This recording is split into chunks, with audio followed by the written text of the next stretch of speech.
ஏன்னா தேர்தல் வந்துட்டா இந்த பணத்தை போடக்கூடாதுன்னு மோடி அரசாங்கம் நிறுத்தணும்னு நினைச்சிட்டு இருந்தாங்க. அவங்க இதுக்கு திட்டமிட்டு இருந்தாங்க. அதாவது தேர்தல் அறிவிப்பு வந்துச்சு, இந்த பணத்தை கொடுக்க கூடாது அப்படின்னு, அது தேர்தல் விதிமுறையை மீறும் அப்படின்னு திட்டம் போட்டு இருந்தாங்க.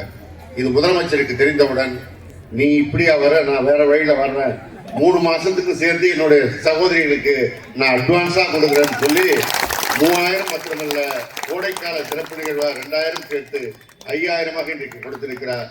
நம்முடைய மகளிருக்கு இன்றைக்கு பாதுகாவலராக, ஒரு சகோதரராக, தந்தையாக இருந்து நம்முடைய முதலமைச்சர் செயல்பட்டுக் கொண்டிருக்கிறார். அவருக்கு நீங்கள் ஆதரவு தர வேண்டும் என்று கேட்டு சென்னையிலிருந்து காணொலி காட்சி வாயிலாக 16 கோடி ரூபாய் செலவிலே புதிய கலைக்கல்லூரி கட்டிடங்கள் கட்டுவதற்கு அடிக்கல் நாட்ட இருக்கிறார்கள். இதெல்லாம் ஒரு காண கிடைக்காத காட்சி. ஒரே ஆண்டிலே கல்லூரி அறிவித்தவுடன் கல்லூரி துவக்கப்படுகிறது.